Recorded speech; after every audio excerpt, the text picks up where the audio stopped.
Assalamualaikum warahmatullahi wabarakatuh. Selamat pagi, selamat siang, selamat sore, dan selamat malam untuk semuanya. Perkenalkan, nama saya Alifah Nurin Izzati. Pada kesempatan kali ini saya akan membahas tentang manajemen waktu atau time management. Yang dimana time management ini adalah suatu upaya untuk kita mengendalikan atau mengatur waktu dengan melakukan aktivitas-aktivitas tertentu agar lebih produktif, efektif, dan efisien. Sebelum kita membahasnya lebih jauh, kita harus mengetahui apa itu dari keuntungan kita bisa manajemen waktu dengan baik.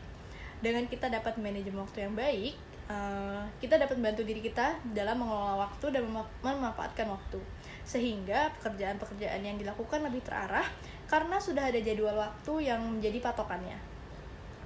Konsep dasar time management itu sendiri adalah penggunaan waktu secara efisien dalam merealisasikan pengerjaan satu tugas, di mana kita sebagai siswa dan mahasiswa bisa membuat time management yang baik dengan membuat langkah-langkah sebagai patokan kita mengatur waktu.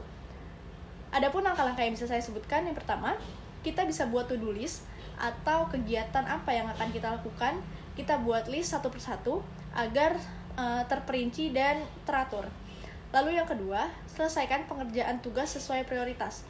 Setelah kita membuat to-do list yang tadi kita sudah buat, kita urutkan bagaimana kita melakukan tugas tersebut sesuai skala prioritas. Lalu yang ketiga, tetapkan batas waktu untuk menyelesaikan setiap tugas. Di mana setiap to-do list yang sudah kita buat, kita juga harus menetapkan waktu untuk setiap tugasnya. Jadi, kita akan mengetahui batas waktu yang setelah kita lakukan untuk satu tugas tersebut, agar tidak terbuang dalam waktu yang kita pakai. Lalu yang keempat, ambil jeda istirahat. Ini penting, namun jangan berlebihan, karena hanya akan membuang-buang waktu yang akhirnya tidak dapat terrealisasikan untuk mengerjakan tugas selanjutnya. Lalu yang kelima, hindari multitasking. Multitasking di sini adalah mengerjakan satu hal lalu mengerjakan satu hal lagi secara bersamaan. Itu hanya membuat kita membuang energi. Lalu yang keenam adalah batasi distraksi.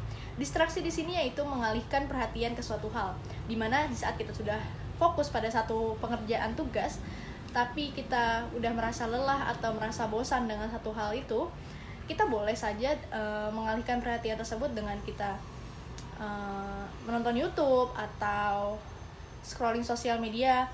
Tapi itu semua harus dibatasi, karena jika berlebihan sama saja kita nanti membuang-buang waktu yang emang seharusnya kita mengerjakan tugas, tapi kita malah berleha-leha terlalu lama. Nah, lalu yang terakhir itu gunakan tools manajemen waktu. Nah, jadi begitu teman-teman.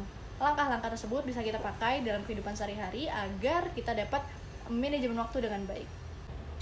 Selanjutnya di sini ada time management benefit atau manfaat dari kita dapat manajemen waktu dengan baik. Yang pertama di situ ada meningkatkan produktivitas, di mana kita menjadi individu yang produktif sehingga kita dapat menyelesaikan suatu hal dalam waktu sedikit, tapi dengan usaha kita yang dapat menyelesaikannya itu dengan baik. Yang kedua di sini mengurangi stres. Tentu saja mengurangi stres karena tidak ada hal-hal dalam menunda-nunda mengerjakan pekerjaan. Karena kalau kita menunda-nunda kan otomatis pekerjaan juga jadi numpuk. Kalau udah numpuk kita pasti stres. Tapi kalau kita sudah manajemen waktu dengan baik, kita sudah membuat to-do list yang tadi saya katakan, kita dapat menyelesaikan tugas satu persatu dengan baik dan akhirnya tidak ada yang menumpuk. Lalu yang ketiga di sini ada fokus lebih besar. Fokus lebih besar yaitu dalam satu pengerjaan yang kita lakukan, kita hanya berfokus pada satu hal tersebut. Jadi kita dapat menghasilkan sesuatu yang maksimal karena fokus kita tidak terbagi.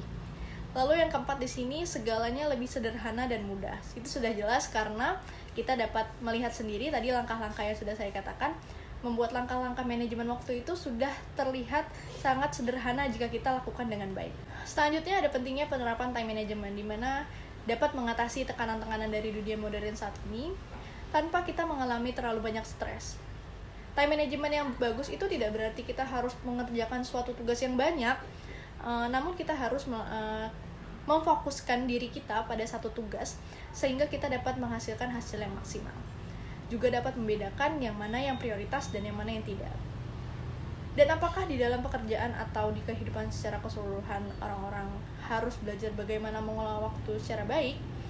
Mungkin iya, karena hal tersebut akan membantu mereka lebih rileks, fokus, dan terkontrol dalam melakukan pekerjaan yang mereka lakukan. Lalu pada slide selanjutnya ada tambahan sedikit tentang perancangan time management. Yang pertama, kita bisa memprioritaskan tugas-tugas penting, di mana yang tadi saya jelaskan, kita harus mengatur skala prioritas terlebih dahulu. Tugas-tugas yang memang harus diselesaikan lebih utama, kita letakkan di to-do list yang paling atas. Lalu yang kedua, mengembangkan perencanaan dan menggunakan waktu yang tersedia dengan cara seefisien mungkin. Jadi setiap tugas-tugas yang kita sudah list, dalam satu persatu kita mengerjakan tugas, kita harus menggunakan batasan waktu agar kita dapat menyelesaikan satu tugas itu dengan waktu seefisien mungkin. Lalu yang ketiga di sini kita dapat memantau penyimpangan-penyimpangan atau gangguan yang dapat terjadi sehingga dapat mengganggu jalannya pekerjaan sesuai jadwal yang telah kita buat. Dan di sini peran kita yaitu mengontrol diri kita agar tidak terdistraksi terlalu lama. Karena jika kita terdistraksi terlalu lama, akhirnya kita membuang waktu ke hal yang tidak penting, yang mengakibatkan tugas-tugas kita ujung-ujungnya terbengkalai.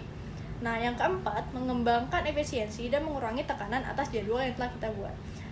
Dalam satu tugas kita sudah membuat